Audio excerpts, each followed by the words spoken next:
sumainyo ang kapayapaan. Sa araw na ito, marahil ang inyong mga kapwa-tao ay nagugulumihan sa mga nangyayari sa kanilang lugar. Nakaligtaan nila, tawagin ang pangalan ng Diyos. Kung kaya't ipanalangin ninyo sila na maligtas sa mga salot ng bagyo na nagaganap sa kanilang bayan.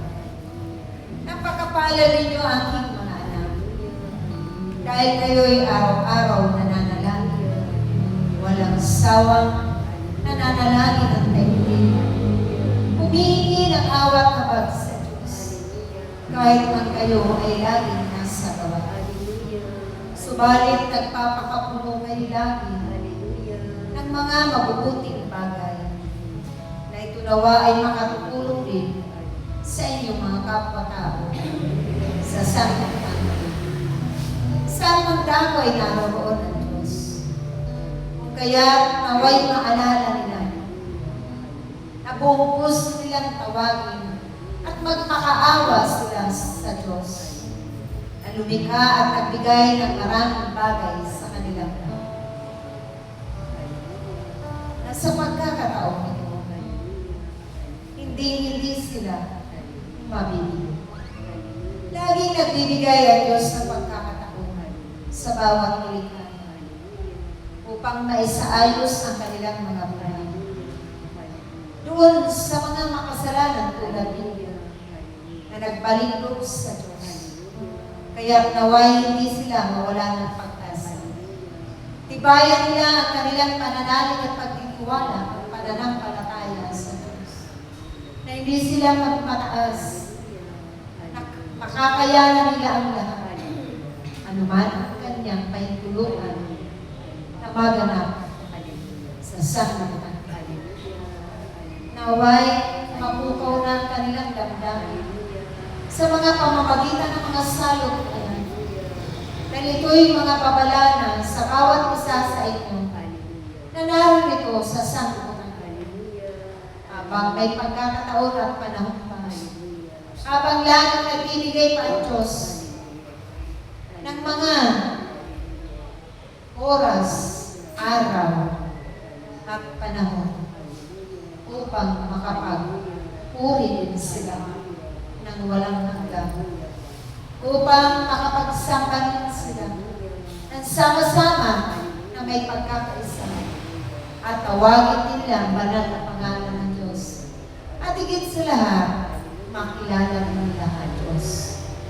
Hindi lang ang kanyang buntong anak, na ako yun na inyong Panginoon, Yesu Cristo. Naway, hindi pa uli ang lahat sa kanilang mga buhay. Hindi pa sila mabibigo sa pagkakataon. Kaya, patuloy ninyong ipanalangin sila. Sindihan ninyo ang inyong mga pulang ilawan. Dahil yan ay isang salot ulit na magaganap sa lugar na ito. Marami pang darating ang inulan. Subalit huwag kayong mag-alala. Ang lahat ng yan ay nakatakda na. Subalit kung maraming magbabalik loob sa Diyos at patuloy pa rin na maglilingkod ng buong puso, buong kababaan ng kalooban, buong pagtingin. Tunay, nakasisya ng Diyos at hindi niya ito ipapahintulog ng mga salot at rahedyang nakakalitan. Marami pang panahon, oras at panahon pa ang kanyang ibinibigay upang magawa nila ang pagganap. Ang tulad ng mga ginaganap namin. Mahirap man ito, subalit sa inyo bilang tao, ang lahat ng yan ay magiging magaan at magiging madali lamang sa pamamagitan ng kapangyarihan ng Diyos. Kayang-kaya ninyo ang mga Diyos. Makakayanan ninyo ang lahat ng iyan. Dahil kami, katuwang ninyo sa lahat ng oras. Ako ang inyong Panginoong Yesu Cristo, na na nariyan lagi nag-aantay sa iyo. Nakabayubay sa krus na iyo. Na ang simbolo ay pasasalamat sa lahat. Higit sa pag-ibig ko na niialay sa iyo sa sangkang iban. At naging sandakan sa lahat ng aking kapigharian, kahirapan na dinanas ng mga panahon. Sumayin mo muli ang pag-iibigan. Sumayin mo muli ang pagtutulungan at pagmamalasakay.